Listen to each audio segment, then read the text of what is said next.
Today's episode is sponsored by Despondency Screen Printing.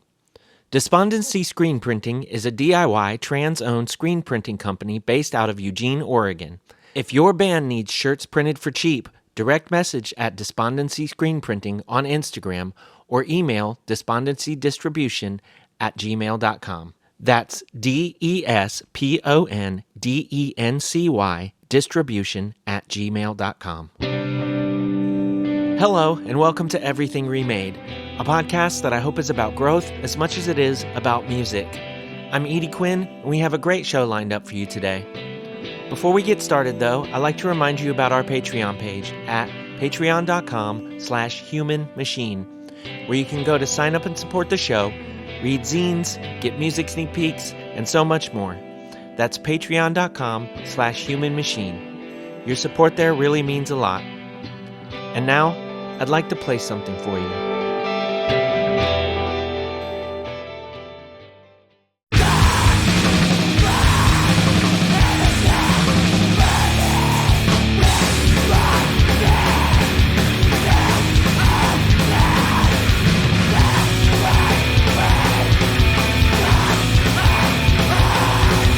You're hearing If a Tree Falls by Paper Heaven, featuring my pal Mike VB on vocals. You can hear the song on the Combustion Volume 6 compilation on Middleman Records under their former name, Scray. Give them a follow on Instagram, which I've listed in the show notes, to keep updated.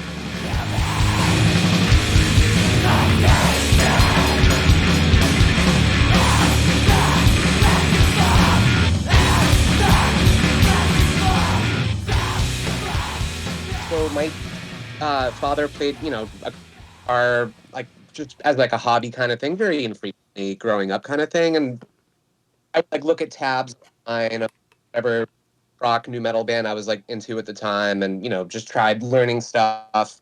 And I took guitar lessons and I went maybe a year or so, and I just wasn't applying myself. I wasn't practicing enough, and for some reason I just kind of lost interest in playing guitar. And I'm still very terrible at guitar. But basically, I decided to go to college for audio engineering, which, I was like, well, if I can't play an instrument, I'll be on the other end of the spectrum and just kind of work with musicians and bands. Still get to do stuff around that, but, I'll just be doing the other side of it, whether it be live sound, music production, mastering, etc.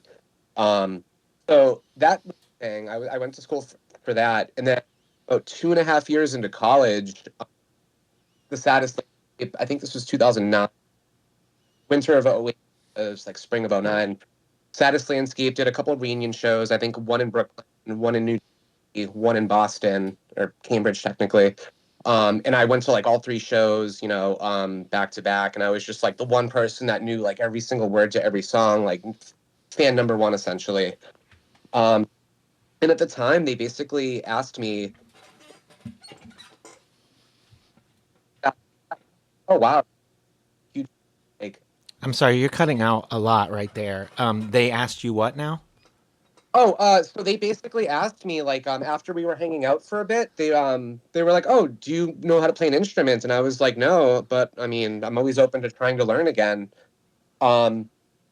So basically, they were like, well, do you want to play bass? Our current bass player normally plays guitar and kind of wants to play second guitar. And time is basically asking you to play for that. Kind of, like that. And in my head, I'm like, so I think I borrowed my dad's electric guitar just to learn simple root notes at home kind of thing. Eventually, bummed a bass off of a friend, and then kind of, after a couple practices, we started shows. My first show, I think I'd only been playing bass for maybe 6 or 8 weeks at that point. And I was very great that way. But it was opening up for Comadre Rec 2009 at 80 Rio, New York. Black Kites opened. It was crazy. So Black Kites opened. Some of the other bands, first of all, right before we played, I'm like, hey, is there any chance, I don't even bass right now. Is there any chance I can, borrow a head in a cab? because I don't have noise in my band. And people were kind of like, no, it's still packed away in the van. We can do it. And I'm just like, well, okay, sucks. Maybe I'm not gonna get to play. So then I asked Tom, like, I don't think I've ever spoken to him in my life before then either. But I asked Tom, hey, like, you just played. Like, is there any chance I can borrow, like, just your cab and your head just for our set? And I explained, just picked up bass like 6 weeks ago, essentially. Uh, and he was, yeah, like, talk about all you want that thing, and I'm like flabbergasted. I'm just like, oh my god, like you're my idol. That's played in like every screamo band I've gotten into growing up. Like, holy crap. So that was just like, I mean, Tom, if you're listening, I just want to say like that moment stuck with me still, and I just want to say thank you. Like that really, really meant a lot to me. So, Yeah, yeah, Tom's amazing. He's not listening though. He doesn't like me. Um, that's I'm I'm just kidding. I don't know. Okay, so you were cutting out quite a bit. I think that we got the gist of it. You basically get asked into your favorite band. 6 weeks later, you're playing a show. Tom, who I said didn't like me, and it could be true, but Tom would never even let me know that because he's the greatest. He lends you the gear, so you play the show, and that's just got to be all kinds of overwhelming. Like you're playing with like this band that you previously just were like on cloud nine just to like see them play, and you're playing with people that you whose music you came up like listening to and all that. Like, was that it at that point? I mean, there was just no turning back. Yeah, basically. I mean, like, it was just kind of like, I mean, I never expected myself to play outside of Boston, let alone like, with bands that I was actively interested in like listening to and supporting. I mean, I had just seen Comadre and Trainwreck a couple days before in Boston. And I think that might have been my introduction to Comadre. I think it was. But like people were just going absolutely apeshit at the show. It was at the old Lantedum house, if you remember that band, but they had a show house in Boston for a while. And people were just going absolutely off the walls during that set. And I was just like, holy shit, I'm playing with them in like 2 or 3 days. This is absolutely surreal. And then ABC No Rio at that, I was just, I don't know, it was kind of just like a mind fuck. But when our set happened, it was just like Murphy's Law, I guess, if you want to call it that. Basically, not being able to have access, not having like bass equipment for the first like half of the show, or knowing if I was going to have bass equipment, and then being out of tune for maybe half of our set, if not more, was a nightmare. Having no music theory knowledge or anything like that, it was kind of just like, well, shit, fake it till you make it, and I definitely didn't make it, but.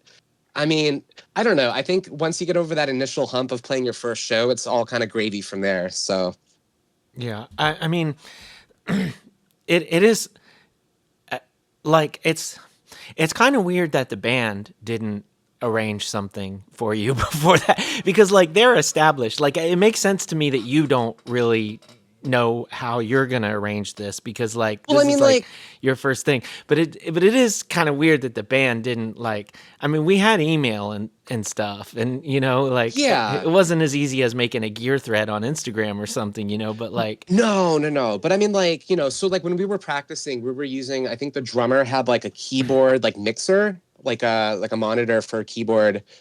And we were using that to practice, which, I mean, just don't crank it and you won't blow like the speaker kind of thing. mhm. But obviously in like a live show, it's probably not going to be good enough to use. And then as far as the bass itself goes, I was just borrowing like Andy's, the guitar player singers, until I could afford my own shitty Mexican P bass, which I still have. But Yeah.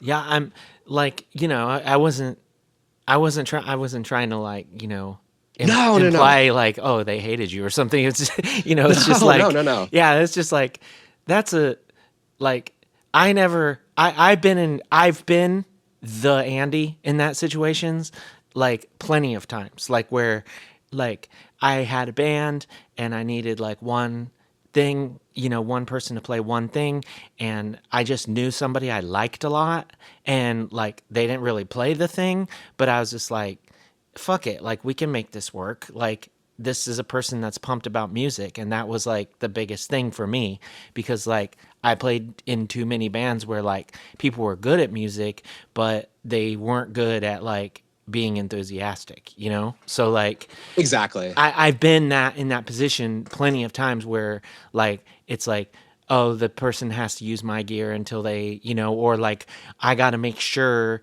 with the other bands that that person can use their stuff like beforehand and stuff like that. But yeah, that I mean, I don't know, that's awesome. And I didn't know that was your first band. I knew like for a while that was the one that you had spent the most time with and stuff, but yeah, that's I mean, wild. like right around the time like they asked me to play for them, I did start something like I used to work at the Newbury Comics warehouse like most of my friends in Boston. It was a really shitty college job. Probably not taking it as seriously as I should have either. But anyway, I started like a really really shitty like just like a basement kind of like hardcore band with some coworkers and friends, and like not even going to name the name. Don't look it up. It's probably somewhere on the internet, and if someone wants to find it, great. But I'm not particularly prouder of that band. So, You're but not like right talking around the about same Caffeine time Patch, as are you? no, that Oh, was okay. after. That was way Yeah, after. don't talk No, shit about that. that was That's fun. good. Yeah. No, Caffeine Patch was fun. I had a Yeah. good time in that band. Yeah. No, this was like a really shitty, just like I don't. We had a MySpace, I think, and that might have been it. Like this is Okay. before Facebook was like really Okay. the place. Well, this But this one's absent from Discogs, or I would have found it for sure. Yeah. Um. Yeah. So like you you played with Saddest Landscape for a while. I actually didn't like. You were on quite a few of their releases and stuff, and I actually like didn't even like know you at all during any of that time. I think like I got to know you around the districts. That's where we sort of started like, we knew each other online and stuff. yeah, I mean, even Ken Burns, I want to say, because that was like No, before but Districts. that that was after districts though, right? Like districts No, was. Ken Burns was before. Ken Burns was 2012, I want to say, to 2014, and Oh, were then you Districts not was in like districts from the beginning or? no. They had a different singer, and I think Oh, he okay. he think he moved away, Oh, and then we okay. changed our name because it was kind of like a bunch of different members Oh, that's where I was that had changed. confused. Yeah, because Districts was around since 2010. That's like when Cormorant Daily Yeah. No, started. I wasn't on the demo where the split with Regret the Regret the Informer. Informer. Oh, okay. That's where I was confused because I was like, that's before Ken Burns. Yeah. Yeah. Because so you getting in the band was, I was gonna say like, what was the reason for changing the name to Lessener? And now I know it's because the band We just essentially. yeah, we had like I think the singer was different. We were writing more songs, and like I was like, well, why don't we like reinvent ourselves kind of thing, and that was kind of like the name that we all kind of decided on, which is that's fine. I mean, I like Districts too, but we also had a couple instances where we would go to play a show, and the show would be like a 80-person bar like venue kind of thing show, but we would get to the show and nobody would be there, but it was technically sold out, and it's because there is an indie band called Blood Districts, and I think all the bots on like StubHub, all that, basically just bought up all the tickets, thinking it was like a huge indie rock band that's selling out like big venues, playing an 80 cap venue. Like, of course, that's going to be a hot ticket item. And then, so the bands got paid really well, which is great because more money for the touring bands, but then nobody was at the show. So that happened a couple times. And then I think that's kind of like the reasoning that we changed our name to, was just like, you know what, let's Nah, not get fuck more it. into Just that. no, I don't gas money every time. Like Exactly. that's I so mean, weird I'm not though. complaining there. Yeah. What? Okay. So how? I don't. Yeah. I don't like when it comes to shit like that. I'm so fucking like naive. I have no idea how that shit works. So bots bought up the tickets thinking they would turn around and sell them again. Like it. Like how? What's the like? How's that I work? think so. I mean, like the shows would just be sold out, and there would be like, 5 or 10 people there, and like you're playing to the other bands too, obviously, so that takes up a little bit more space. But like, no one, no one was really like there to see like the bands, and it was kind of just like, oh, okay, like this is how the show's gonna be, which is fine. I mean, like, I'm Sometimes it's honestly just like, like that anyway, and you don't get paid. So that was my thinking, you know? no, Like, exactly. And like yeah. honestly, like I'm just excited to play. Like I know some people get really upset if the turnout's terrible and stuff like that, but I don't know. I treat every show as just the ability to play and just enjoy yourself for like what playing is, And I try to see it like, I don't know. I try to be very optimistic in that realm of just like being happy to be there. Yeah, I mean, uh I didn't I didn't get I didn't really get to do a lot of the things that I always wanted to do with music until I was older and I already had like when I was younger, when I was like really like I don't know, should have been going at it. Like, there was always like a member of the band who was in school, so you couldn't do this during school, and there was always like all these things in the way, you know. And then later, like when I started Coma Regalia, I was like, I want to have a band with none of this stuff in the way. And by that point, I already have like a child and a family and like more responsibilities. And the thing with me was like wherever I am, like that takes me away from my family and my responsibilities. Like I that has to be like the second most important thing that I could be doing with my life next to my family. Like that has to be there's nothing else I would rather be doing right now if it takes me away from that.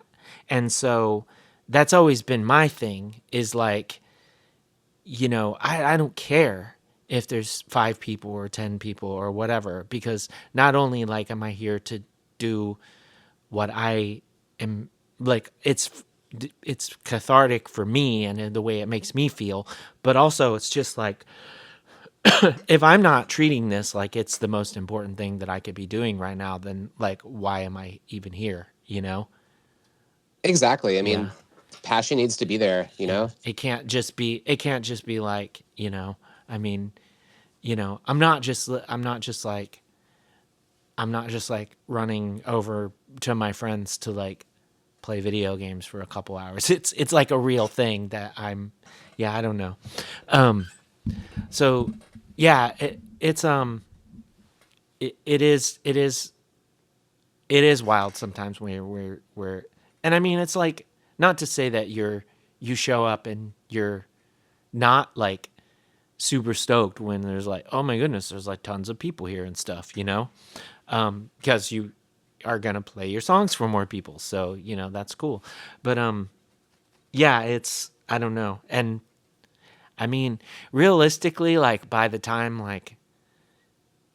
you start playing a couple songs, like do you even know if it's like you even know the difference between like You really don't though, yeah, because you like, I don't, mean, right? You're just like, oh, like maybe sometimes when you break a string, then you fucking know, you like broke a string and you're like, oh shit, this well, is that's awkward. that's the thing. Like that first show that I was playing at ABC No Rio.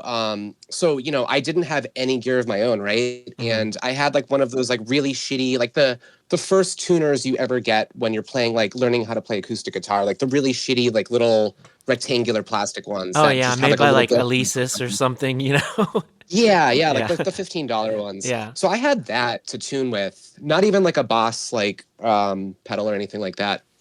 But I think I accidentally hit key button instead of the power button by accident when I was tuning, and I just didn't realize it until the middle of the song, and I was playing theoretically the correct notes on the bass itself, but what was coming out of the amp was not the correct sounding notes. And I'm like, something sounds really off right now. So I was trying to like finagle what I thought was the correct notes, having no not like no music theory knowledge or anything like that.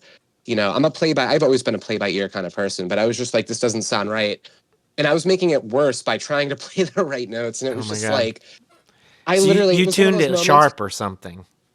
Like, Yeah, it was something awful. I don't yeah. remember exactly, but I just remember turning around and facing the amp in shame for like the second half of our set, and I'm like, I really hope nobody's videotaping this set right now.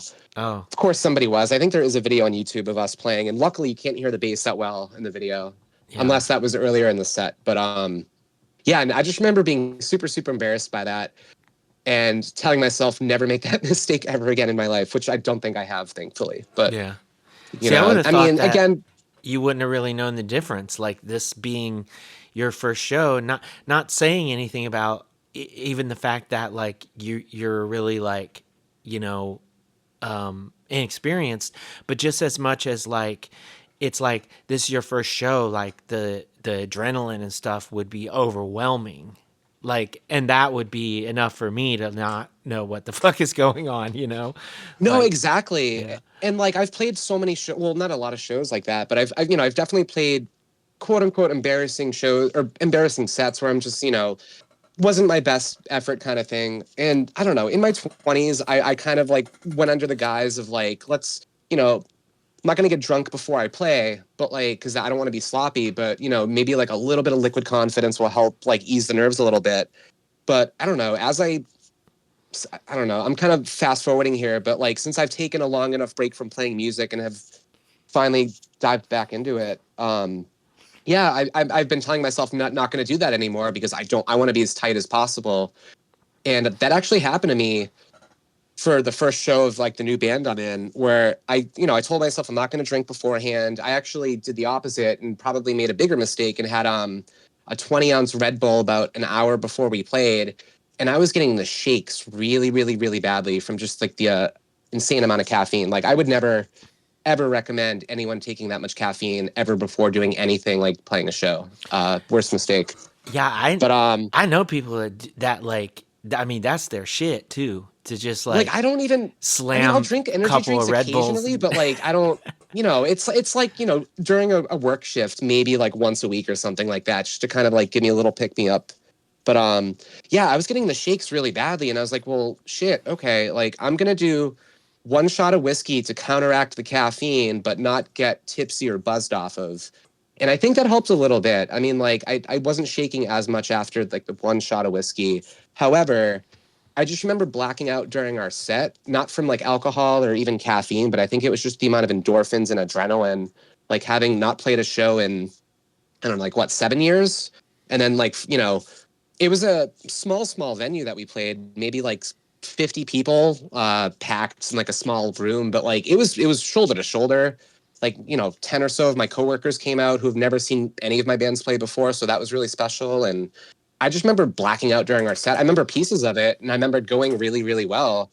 I just don't remember like the whole thing collectively, which is, I guess, fine. I guess that means it was a good set if, all things considered. But So yeah, don't take that you much didn't like caffeine. pass out or anything like that. You just No, no, like no. I just remember, it was a floor show. So I remember tripping over or almost tripping over like one of the monitors in front numerous times throughout the set because I like to pace back and forth a lot, like when I have a microphone in my hand. And I don't know. It was also so hot in that venue that like the floor was like an ice skating rink. People were tripping. Well, I was tripping over myself. Just there was a pool of sweat like right below me.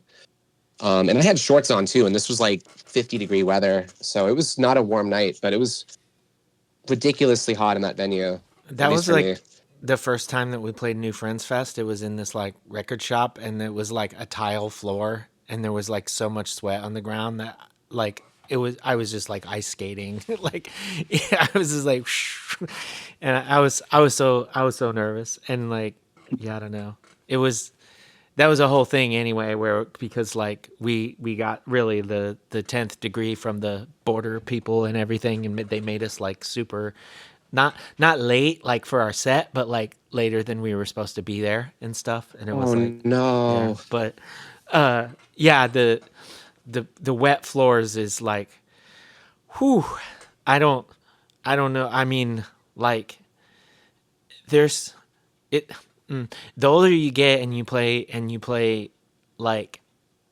and you keep playing out and stuff, the more you think back to like these different circumstances of shows you've played and stuff, and you're like, I don't know if I don't know if I can manage that now. Like I'm not as like.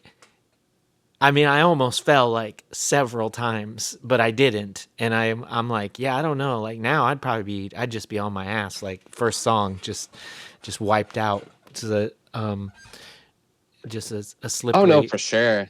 slippery old shit. I mean, that brings me back to like, being a kid and just like going to hardcore shows at like VFW halls, and the windows have to be shut because of like noise pollution, and people are just slipping and sliding in like the mosh pit just because it's so like humid in there. hmm So I mean, like I get it, but like when you have a guitar in your hand too, I mean, I don't, but like for in your case, I mean, it must be extra scary. Yeah. It, I and I mean the type of guitar that I usually play is not it's not known for being well balanced at all either. And I don't know if Oh that like no.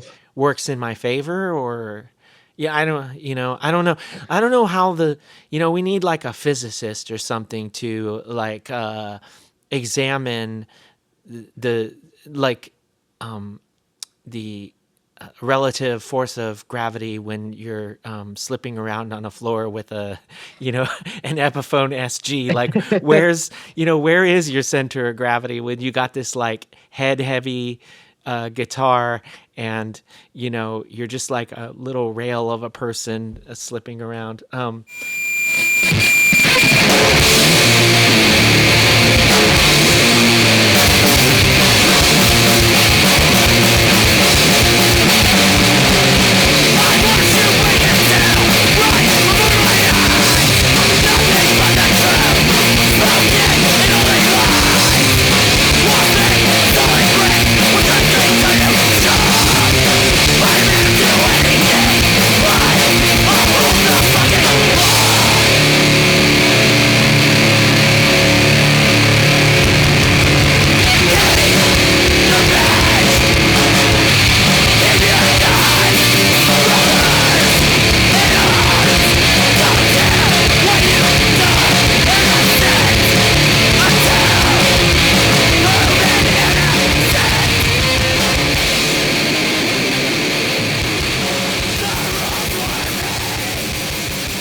You started playing and you really like were always in something for 10 years or something. We you started out in Saddest Landscape, like we mentioned Caffeine Patch, which is I had not heard that project before today, but that was sick. It's like very like just like super, everything's like super dialed up and like overdriven and like blown out sounding and then like it I did not know, but and this could be another thing that is wrong or whatever, but I did not know that you were in Callow at some point. Only for like a little bit. Basically, I forget like how we started. I was friends with Tim Altieri, or maybe it was Zach Weeks. One like I mean, I'm friends with both of them, but I forget who I was speaking to first. But basically, I think they were just like they were friends that were in this band called Featherweight. I think I'm getting that right. Um, and they wanted to start something new, and like they were looking for a bass player, and I was like, well, I have a bassman, I have a bass set up. I think I had like an 810 at this point and like my first head. Um, and like we were jamming for a bit, and then I think I played one show with them, and then we kind of just like, I don't know, I think the singer moved to Philly, and they kind of just were like, oh, we're gonna have like friends like from like Philly or something like that, like fill in on bass or something like that. And I was like, that's fine. Like it was amicably, and like we're all. I mean, I don't really talk to them anymore. We just kind of like lost touch, but Sure. there was never been bad blood or anything like that. They were always like the sweetest people. So you But we didn't did play play a show. on their Disappear Here? You're I credited on didn't that. play a demo. I was there like when they were recording it, but I think I had like commitments. I unfortunately could not commit to it. I was like, honestly, if you guys want to play bass on this, that's fine. I mean, like I'm not going to be upset if you guys want to do that. Just get this done with, because like they were trying to just get the demo done as quick as possible, kind of thing. Oh, when we were okay. recording it. Yeah, I don't know. Um, People online but think I you played on it. funnily enough did play, the one show I played with them, we played. It was like a snowstorm in Lowell, Massachusetts. I forget the name of the basement. I think it was the Ant Cellar. But I brought my 810 for like all the bands to use. Dumbest thing for me to volunteer that. Trying to carry that out of the back seat of like a Toyota Camry sedan, in like 3 feet of snow, having like one other person like help me out. It was just like a nightmare. It was like the worst snowstorm and like worst driving conditions from Boston to Lowell too, which is I think a 30-minute drive, give or take, maybe more. But it was actually the district's record release show for their split with Regret the Informer, which I think was my introduction to districts too at that show. Oh wow. Um so from there, like it, the next thing is kind of that's Ken Burns. Yeah, so I think Callow was what, 2009 maybe? 2000, no, 2010, 11 maybe. Yeah, I don't. So I, 2012 is when the release came out. Disappear here, okay. and Yeah, so I think I was jamming with I think Jake for a little while from Districts, and Greg from Districts, like the guitar player and the drummer. And we were just kind of jamming around my basement, just trying to start something new. And I think like they were commuting from Lowell, which was kind of like a hike, or at least Jake was. So that kind of just fizzled out, and we kept in touch. Like we were still good friends at that point, and we just kind of like we're like, maybe further down the road, like we'll jam or something.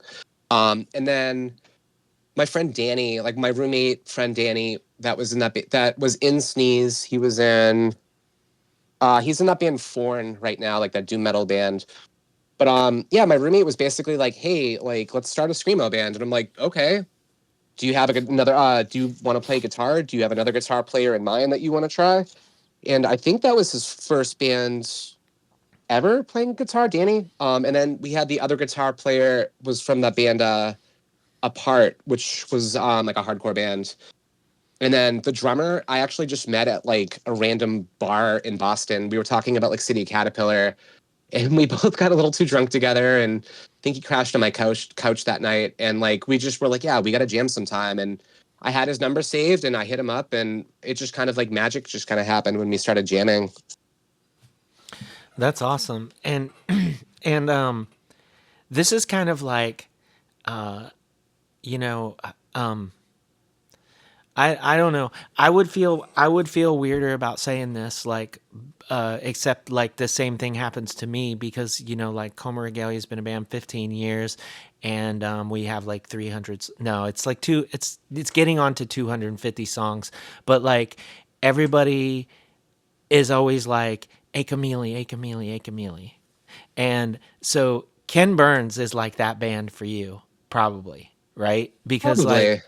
that's the band, like when people are like any of your other bands, it's like members of Ken Burns, and then you start hearing about Ken Burns again. It's like Ken Burns, all this fucking Ken Burns, all, and like it's a great discography. But it is funny because it's like literally 7 songs. Like y'all have 7 songs, and Yeah, it took us the last three songs we wrote. I took us like a year and a half to finally like write and record, which was crazy. It took us that long. I mean, we were forever like a two steps back, one step forward kind of band, or one step back, two steps forward. Basically, very very slow moving. We basically, I don't know. It was a great band. I have no. I mean, we're all still friends. I don't really talk to Andrew, the guitar player, anymore. Unfortunately, I think it just kind of lost touch over time, and he moved to somewhere across the country. But still friends with Eric and Danny. Like we still hang out.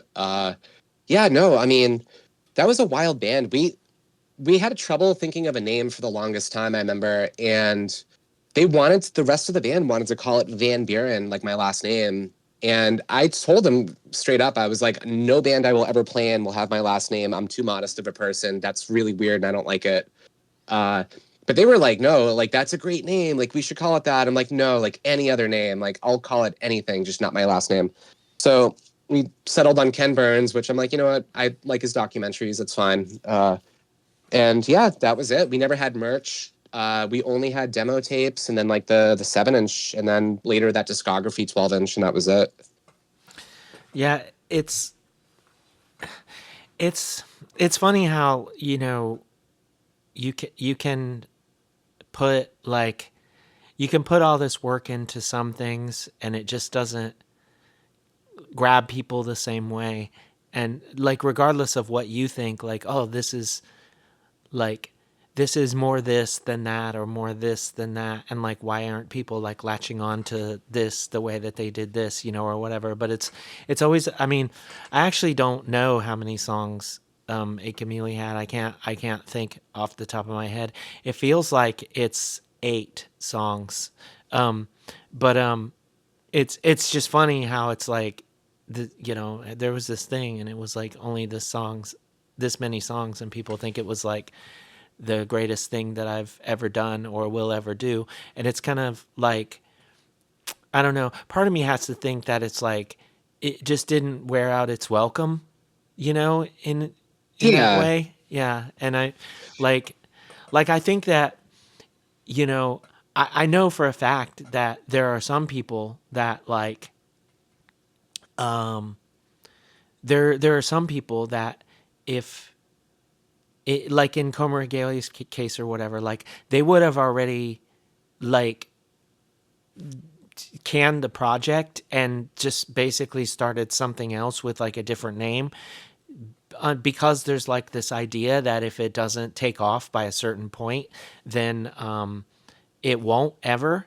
And I don't really care at this point. Like, that was never a Yeah. thing for me. But like that happens, like, or it used to happen anyway, where it's just like a band would start and then the things that they wanted to happen wouldn't happen for them, so they would just basically break up and start a new band thinking like, okay, maybe this one will be the thing. Well, I feel And like also, I mean, at least for Ken Burns, like around the time that we were active, like there wasn't really, I mean, people were definitely like writing screamy punk rock, screamo, call it what you will, music and stuff like that. But I feel like, I don't want to say there was like a lull, but there was definitely not as many people going to shows. And we were, if you tried booking like an all screamo show in Boston, like it would have been unheard of. There was, I don't, maybe one or two other bands at that time that were like similar to us, but like, even so, like, we were playing shows like with Sleeper Wave that were Western Mass, like an hour and a half drive from Boston because no other bands from Boston could play a show with us, yeah, or wanted to play a show with us.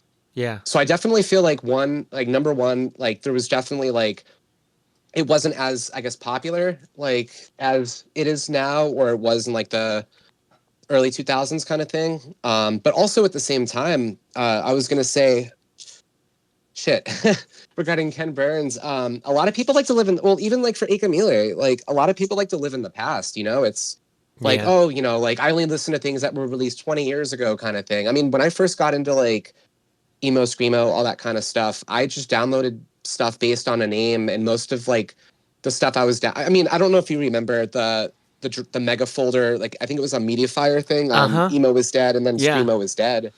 But in like freshman sophomore year of college, like I was just downloading basically anything that had a cool sounding name, and most of those bands had broken up like 15, 20 years beforehand. Mm-hmm. Just happened to be. But I feel like a lot of people typically, I don't know, like they kind of listen to like what got them into it and like then some, and they kind of stop once like they kind of like reach a certain point because they just don't want to listen to more new music, because it makes them want to, it just reminds them of other bands that they've already listened to that came out, X amount of years ago.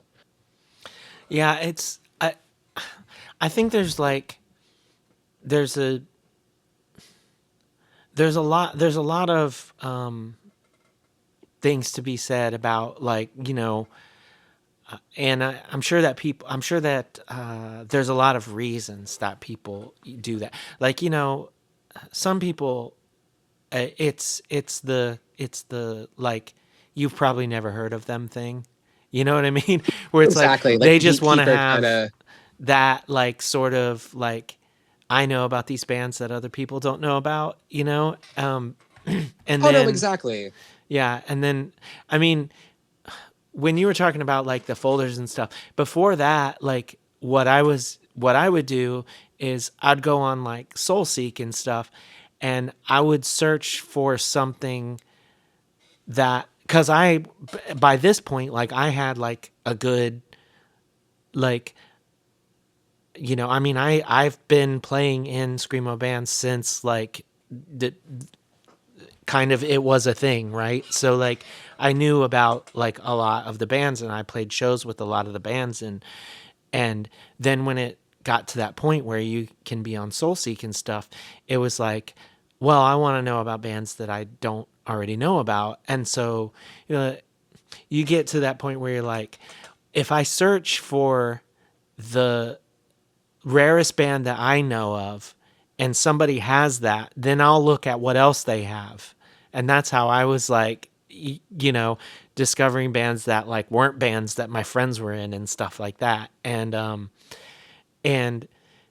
there's like, for sure, like the one thing where it's like people are, they want to find that thing that other people don't know of. And there's also something to be said, I think, for just like the like I think there's still tons of bands that are doing things in their own way. And I mean, like this will be episode 280 of this show, so it's like I'm not saying that everyone's doing the same thing, but like there was a there was a thing that happened when bands were getting recorded back in the 90s and stuff that like just set apart every band, whether they wanted it to happen or not. And that's just because every place that some band recorded was different than the other band. And like it resulted in like a lot of what people would consider like bad recordings, but they were all like super individual to the band. Exactly. No, And exactly. So much so to where there was like there's a whole thing where like people say that some bands try to make themselves sound shitty on purpose, like. Well, I mean, like on that topic, like I was listening to your interview with Justin Valier the other day, and you were talking about how you've always wanted to have like a recording that sounds just like the KMB Vita Blues split. The The 7-inch. the 7-inch. Yeah. But like everything ends up sounding like the Vita Blues split. And I was gonna say, like, I honestly, like, that was one of the first bands I ever got into because I just checked out their name. It was a cool, interesting looking name. I just downloaded it, and I'm friends with all those guys now, which is actually kind of funny. But yeah, no, I've always wanted to sound like that, like, and which is so funny that you also felt the same way or feel the same way. Yeah. Well, it's a good thing they changed always their name from the Marx Brothers or whatever it was. Karl Marx Brothers. Yeah, Karl Marx I mean, Brothers. it's still spelled out. It's just phonetically, Yeah. But, oh, true.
there's so much to that, right? It's like, first of all, you're you're to a certain extent, people are chasing a time and a place that they can never revisit, or that they can't visit in the first place. You know, if it's like younger people, and then second of all, like everybody is not everybody, but like as a whole, or as a majority or whatever, we're all kind of using the same tools to record as well, and so there's like a homogenizing effect that like happens when, to a degree, like when a recording gets like to a certain level of, like, I'm air quoting, like, good.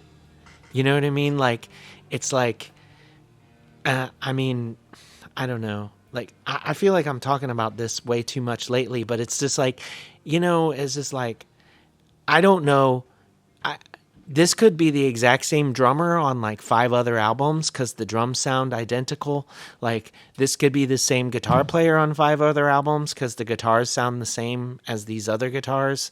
Like, and so like I understand how, like, people get like roped into this idea that like this stuff was like more, I don't know, like honest or pure, or like whatever, because Yeah. it was so raw, or it was whatever. But yeah, it's it, I'm not even quite sure like how we got here from what we what we were No, talking about, you're but fine. You're it's fine. yeah, it's just such a like weird, like, sort of rabbit hole of thoughts to get into, where we're like, yeah, the Well, the it's crazy biggest because like, shows that are happening in the genre right now, they're all reunion shows. There isn't oh yeah. a band that, like, came out in the last like 10 years or whatever, that draws like any band that came out from 20 years ago. I mean, the only band that I'd say would be Soul Glow, but I reckon that most people don't even put them in the same genre and stuff, which is very fair, but that's just a band that we also used to play with a lot, and like, Oh no, you know, exactly. but yeah, it's, I don't know, like, it's n- It's weird n- because yeah, oh sorry. nostalgia is such a trip, and it's such a, like, and I mean, I'm glad. I'll say this again, like, I'm glad that bands that were only playing for like 30 people, like 400 miles from their house, like 20 years ago, I'm glad that they're going out there and they're able to like get their flowers now. You know what I mean? Yeah. Like, it's not any, I'm not trying to like say anything about that. It's just like, as a, like, overarching thing, like, where, like, what, just like observing what's happening from that, like, thing is Well, a wild. lot of those bands too have been like writing more music and stuff too, which is always interesting to see because it's, how well did the band age, 25, 30 years later. I mean, Yeah.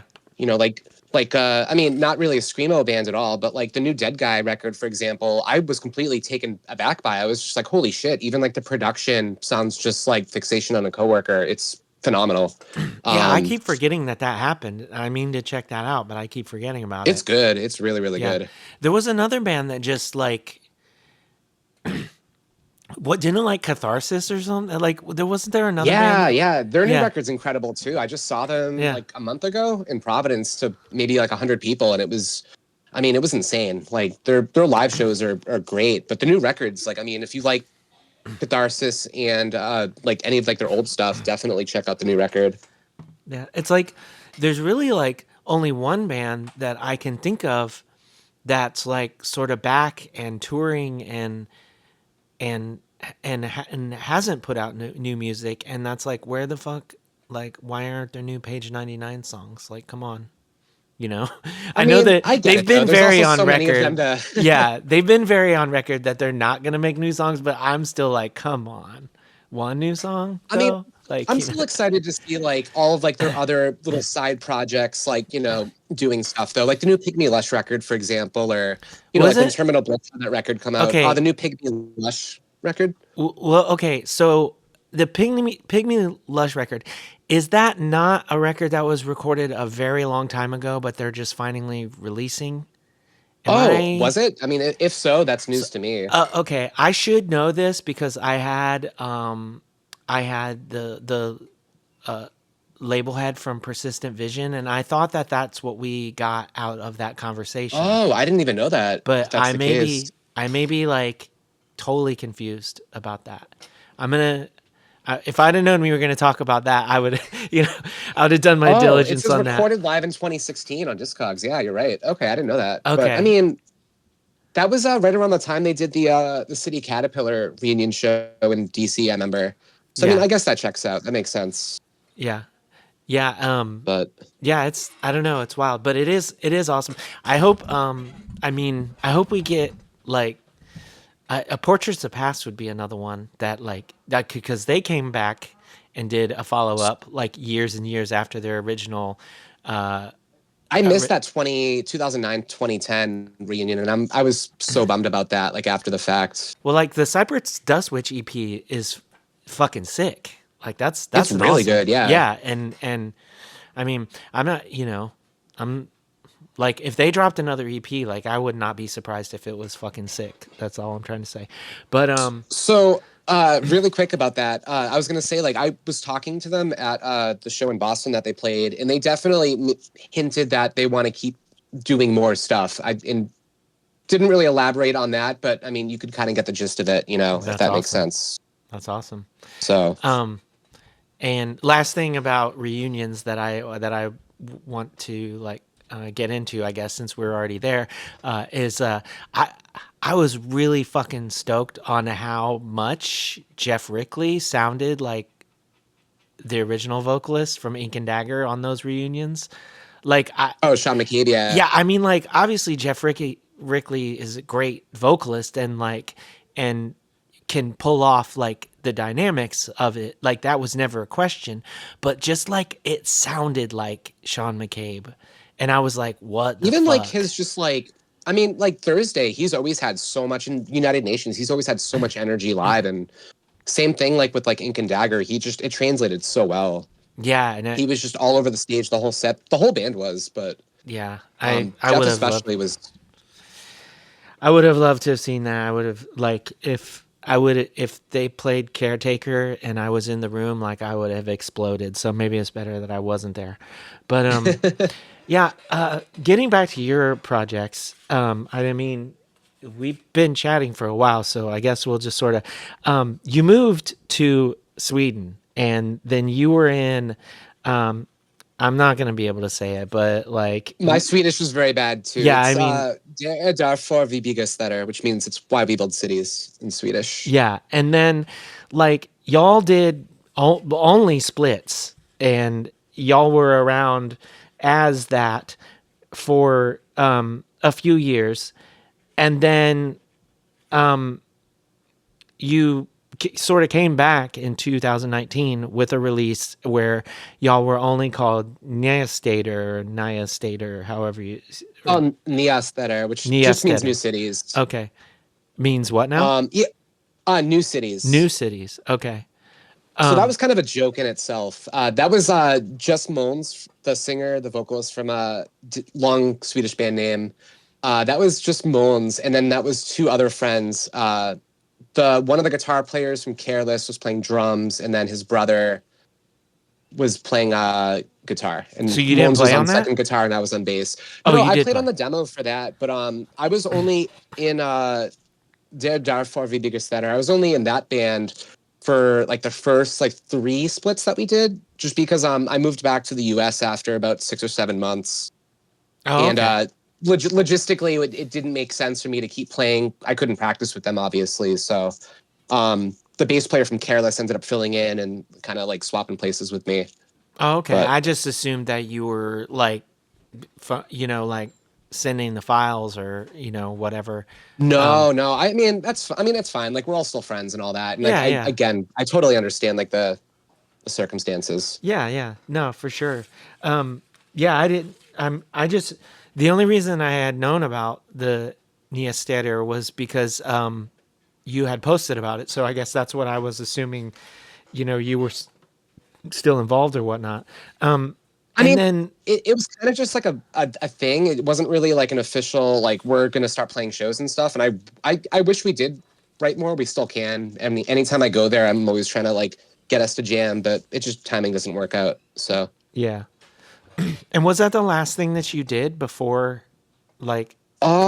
yeah, I think so. Yeah, before Lessener. Well, that was like right around the time I was still like I was doing Lessener. Lessener was basically as soon as I moved back from Sweden. So what was that? 20 like winter of 2014 into no, winter of 2015 I think was going into 2016 I think was like when I joined Districts and then we changed to Lessener and I think Mia Stetter was like 2017 or 18 that like the idea conceptualized and then I think we recorded that like right before the pandemic or a year or two before the pandemic. I have no sense of time either. So my, Yeah, my well, years the might be wrong last here, but 5 years, and and even before that, with like uh, the first term of the current presidency, it's we I ever since then I feel like I'm just living in a delusion of some kind, So oh, this timeline sucks. Like this yeah, timeline sucks so much. yeah. So it was like Lessener, like is done like right around 2020, and then from there you don't do anything, and like you're not in a active music project for the first time in like 10 plus years.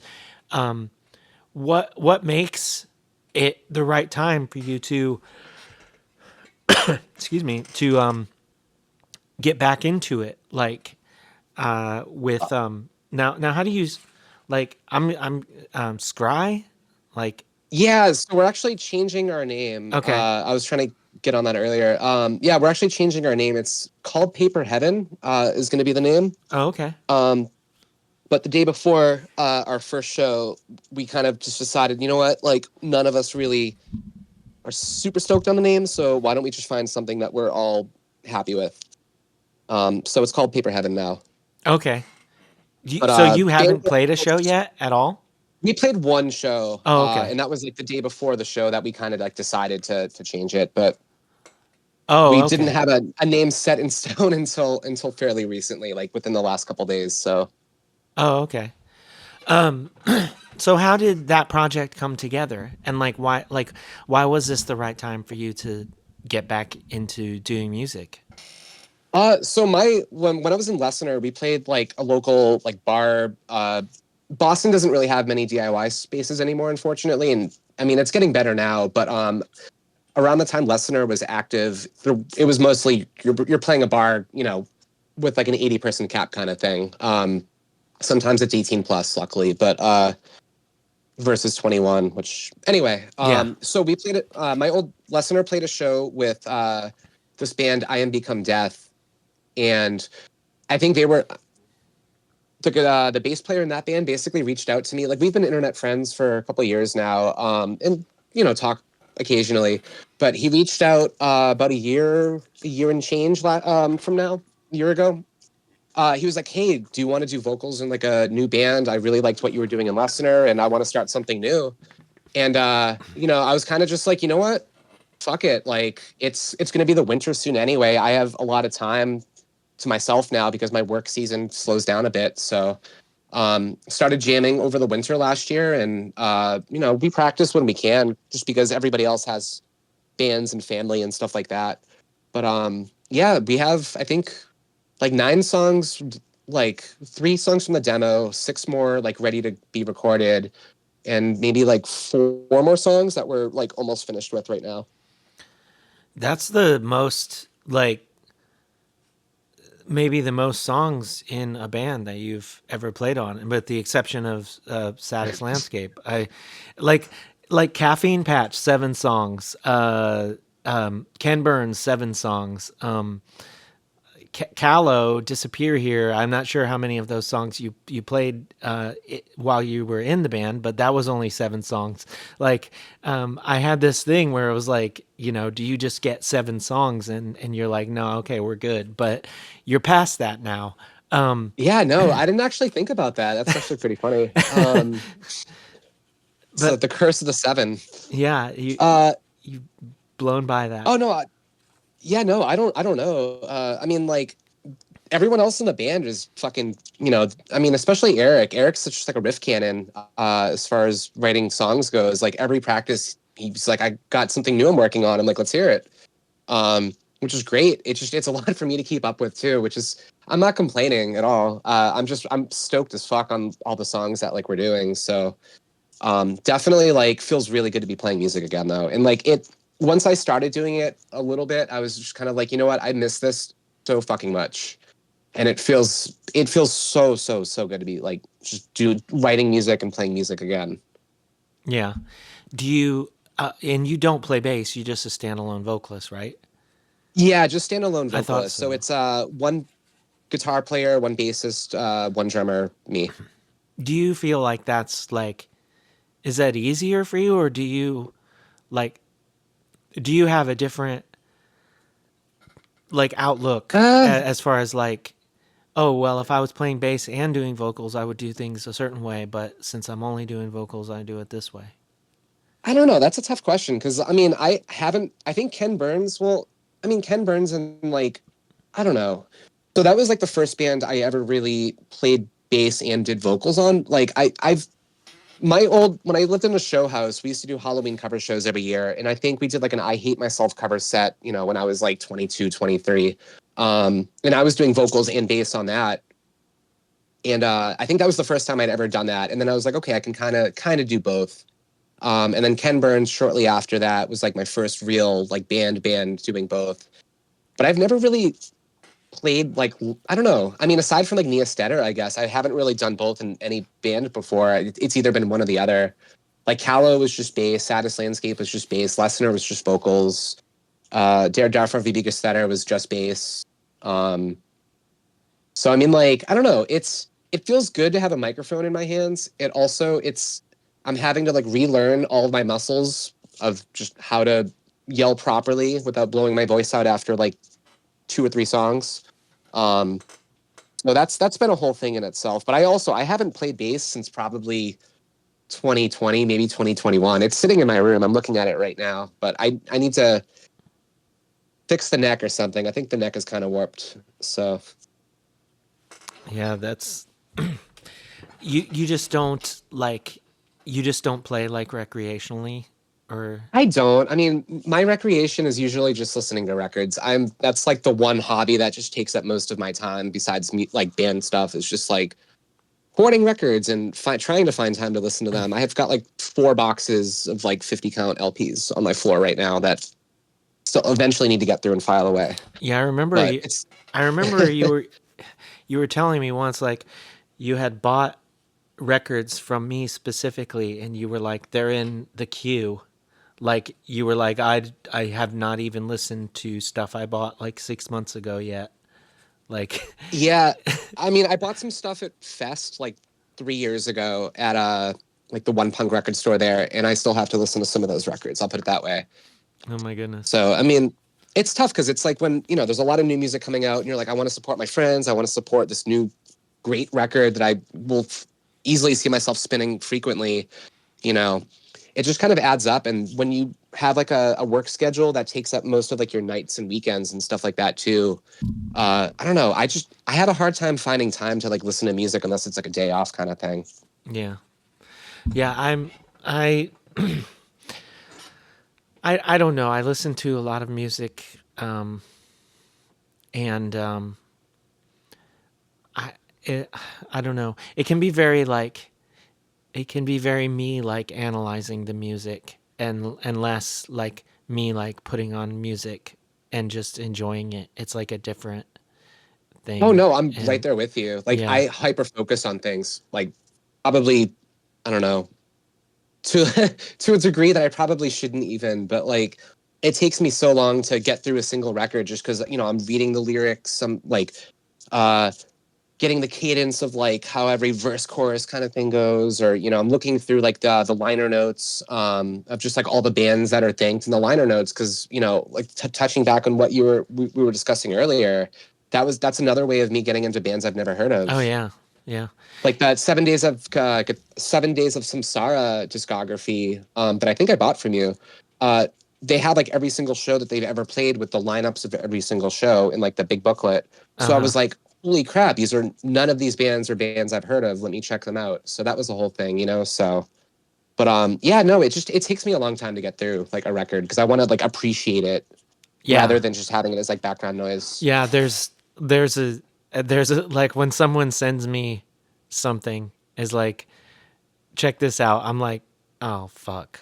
Like it's like because I can't like if you're one of those people when someone sends you something and you can just listen to it right then, like bless you. But that is not me. I have to I like, cannot do that. No, yeah, I'll screenshot it so I don't forget it, and then I'll go through my phone in like a few days and forget to write back and be like, "Oh shit, yeah, no, let me listen to that like right now. Now I have a yeah. spare moment." I gotta sit. I gotta like go in my bedroom or something with headphones on, and I gotta like be very present and like um, uh, and yeah, I don't know, just like especially like it's especially like I just want to give it my full attention. If I will admit that like if I've given something a fair shot and I don't necessarily, it doesn't do it for me or whatever. I will admit one thing that I do, which my wife thinks it's very funny, is I will let it finish playing anyway because I don't want someone to look at like their Bandcamp stats or something and be like, why did they stop listening in the third song? Like, so I Exactly, and do like this like sometimes, thing where it's like at that point like I will sit the headphones down. I'm like, this wasn't, that's great, but this wasn't for me, but I'll finish letting it play. So like, yeah. um I mean, it's kind of like I don't know. I feel like I'm giving, even if it's not something that gels with me. It's kind of like I'm just giving my own respect to the artists themselves. Just kind of like, well, they did put all the effort into like writing and recording and putting this out. And even if it's not like my cup of tea, I'm sure it's someone else's cup of tea. But I just want to show my respects that I did try to listen to it and listen to yeah, it the whole way through. yeah. I'm the and same way. and to be fair, like there's you know there it's very very seldom that I will not listen to the whole thing, even if I'm not that into it, like at least once. And this is almost pretty much like almost never like something that is like screamo that I'm just like, oh, you know what I mean? Because I always find something that I like about that. Like, um, it's just there's a lot of stuff out there that isn't screamo, and I mean it should be, but it's not. Yeah. But as I constantly like flirt with the idea of playing in different kinds of bands. But anyway, yeah, it's I don't know. It's great to have you back out there and doing music again and stuff. You know, I hope that y'all are able to record some more songs soon so we can check those out. And are you what are your plans as far as the recording? Are you like just like are y'all aiming to like just record the new songs? Are y'all aiming to sort of record all the songs and call it an LP with like the new name? Like what are your plans as far as like these songs and stuff go? I don't think we've really like hashed it out like what we're trying to do with the songs yet. I mean, if you're just asking me specifically, I think I would like to do like a split and like maybe do like a weekender like with a friends band or something like that. Um, or even just like an EP. I know people don't really buy 7 inches as much anymore or anything like that, but I don't know. Like I don't want to just put all my eggs in one basket and like just do like an LP quite yet. I think like doing like a split and an EP would be nice, and or maybe comp songs or something like that. But I mean, it sucks when you have stuff recorded and you don't have them out yet because you have to find like a specific time and place for it, or there's not enough songs for the LP. But Mm-hmm. Yeah, I don't know. Like I'm excited to record. I think we're gonna record in February. I think we decided.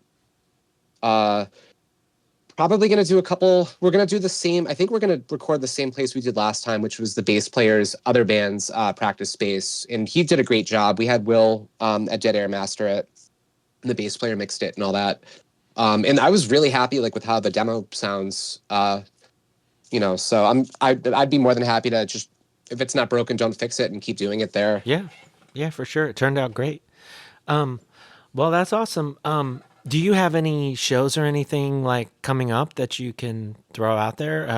Or like, Nothing concrete at the moment. I think we're still trying to get like one or two shows in like February kind of hashed out, but like the details are not something that I know of off the top of my head, unfortunately. and that was my conversation with Mike VB.